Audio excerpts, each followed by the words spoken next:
வணக்கம் நண்பர்களே. நம்ம நாட்டில் லட்சக்கணக்கான மக்கள் ஷேர் மார்க்கெட், அதாவது பங்கு சந்தையில் டெய்லி முதலீடு பண்ணுறாங்க. ஆனால் இன்னும் பல பேர் ஷேர் மார்க்கெட்னா என்னன்னு புரிஞ்சிக்கவே இல்லை. நான் 2023 இருந்து ஷேர் மார்க்கெட்டில் இருக்கேன்.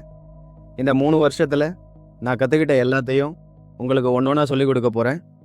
இந்த வீடியோவில் ஷேர் மார்க்கெட்னா என்ன, ஒரு கம்பெனி ஷேர் மார்க்கெட்டுக்குள்ளே எப்படி வருது, அந்த கம்பெனியால் நமக்கு எப்படி லாபம் கிடைக்கும், இது எல்லாத்தையும் நம்ம பார்க்க போகிறோம். வீடியோவை ஸ்கிப் பண்ணாமல் முழுசாக பாருங்கள். முதல்ல ஷேர் மார்க்கெட்னா என்னென்னு உங்களுக்கு ரொம்ப சுலபமாக புரிகிற மாதிரி சொல்கிறேன். சில மாதம் அல்லது வருஷம் முதலீடு பண்ணி அதனால் லாபம் பார்க்கணுன்னு நினைக்கிற இன்வெஸ்டரும், சில நாள் அல்லது சில வாரங்களில் முதலீடு பண்ணி லாபம் பார்க்கணுன்னு நினைக்கிற ட்ரேடரும் ஒரு கம்பெனியோட ஷேரை வாங்கி விற்கிற இடத்துக்கு பேர் தான் இந்த ஷேர் மார்க்கெட்.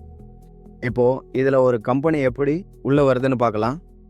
தொடர்ச்சியாக பெரிய அளவில் லாபம் கொடுக்க முடியாத ஒரு கம்பெனி தன்னோட எதிர்கால குரோத்துக்காக பணத்தை எதிர்பார்க்கும். அப்போது அவங்கக்கிட்ட இருக்கிற முதல் 2 ஆப்ஷன், ஃபஸ்ட்டு பேங்க்கில் லோன் வாங்குறது. ஆனால் அந்த பேங்க்கு லோனுக்கு அவங்க நிறைய இன்ட்ரெஸ்ட் கட்டுற மாதிரி இருக்கும். அதனால் அவங்க அந்த ஆப்ஷனை செலக்ட் பண்ண மாட்டாங்க. இன்னொன்று பிஸ்னஸ் பார்ட்னர்ஷிப். இதில் அவங்களோட பார்ட்னர்கிட்ட இருந்து அவங்களுக்கு பணம் நிறைய கிடைக்கும். அதனால் அவங்க கம்பெனியும் ஈஸியாக க்ரோத் ஆகிடும். ஆனால் அந்த பிஸ்னஸ் பார்ட்னர்ஷிப்பில் என்ன பிரச்சனை இருக்குன்னா, இவங்க எல்லாத்துலேயுமே அவங்களுக்கு ஈக்குவல் ரைட்ஸ் கொடுக்க வேண்டியிருக்கும். அதனால் அவங்க அந்த ஆப்ஷனையும் சூஸ் பண்ண மாட்டாங்க. அதனால் அந்த கம்பெனி செலக்ட் பண்ணுற 3வது ஆப்ஷன் இந்த ஷேர் மார்க்கெட். இப்போது இந்த கம்பெனி என்ன பண்ணும்னா, உதாரணமாக அந்த கம்பெனியோட மதிப்பு சுமார் 2000 கோடின்னு நம்ம வச்சுக்குவோம். தன்னோட அடுத்த கட்ட வளர்ச்சிக்காக இதில் இருந்து 25%, அதாவது 500 கோடியை அவங்க ஷேர் மார்க்கெட்டில் இருக்கிற முக்கியமான அமைப்பு செபி, அவங்க Security and Exchange Board of India, share மார்க்கெட்டில் முதலீட்டாளர்களோட பாதுகாப்பையும் அதில் எந்த ஸ்கேமும் நடக்காமல் பார்த்துக்கிறது இவங்க தான். இவங்கக்கிட்ட அவங்க ஒப்படைச்சிடுவாங்க. இப்போது அந்த செபி என்ன பண்ணுவாங்கன்னா, இவங்களோட இந்த 500 கோடியை ஒரு ஷேர் 200 ரூபான்னு 2.5 கோடி ஷேராக பிரித்து கொடுத்துருவாங்க. இப்போ அந்த கம்பெனியோட 500 கோடி 2.5 கோடி ஷேராக மாறிடுச்சு.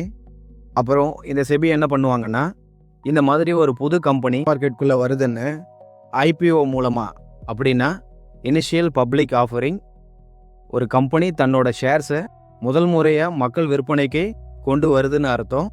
அது மூலயமா மக்களுக்கு அனௌன்ஸ் பண்ணுவாங்க.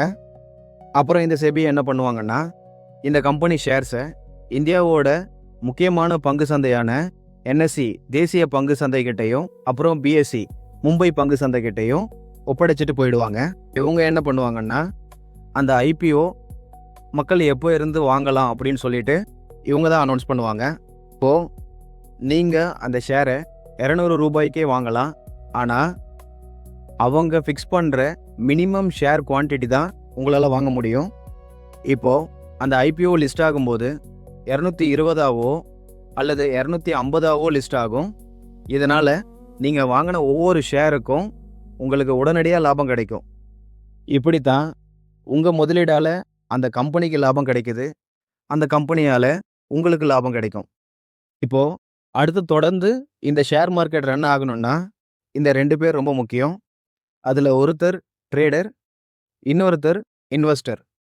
இப்போது ட்ரேடிங் அப்படின்னா குறுகிய காலத்தில், அதாவது 1-2 நாள், அப்படி இல்லைன்னா ஒரு வாரம், சில வாரம் மட்டும் ஒரு கம்பெனியில் முதலீடு பண்ணி லாபம் பார்க்குறது.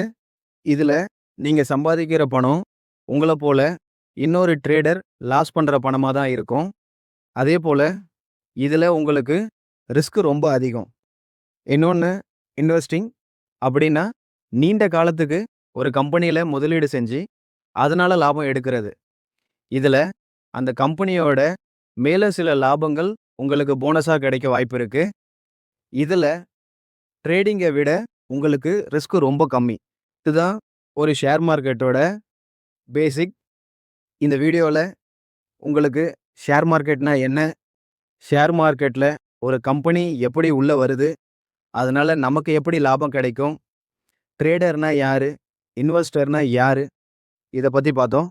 நம்மளோட அடுத்த வீடியோவில் டிமேட் அக்கௌண்ட் ஓப்பன் பண்ணுறது எப்படி, ட்ரேடிங் அக்கௌண்ட் ஓப்பன் பண்ணுறது எப்படி, அப்புறம் இந்த செபி, என்எஸ்சி, பிஎஸ்சி இவங்கள பற்றிய முழு தகவல் இதை பற்றி எல்லாம் விளக்கமாக பார்க்கலாம். இந்த வீடியோவில் ஏதாவது குறை இருந்தால் அதை கமெண்ட்டில் எனக்கு தெரியப்படுத்துங்க. கண்டிப்பாக நான் அதை திருத்திக்கிறேன். இதுபோல் பயனுள்ள தகவல்களுக்கு நம்ம இன்சைட்ஸ் சேனலை சப்ஸ்கிரைப் பண்ணிக்கோங்க. அப்போ தான் நாங்கள் போடுற வீடியோ உங்களுக்கு அடுத்தடுத்து வந்து சேரும். நன்றி.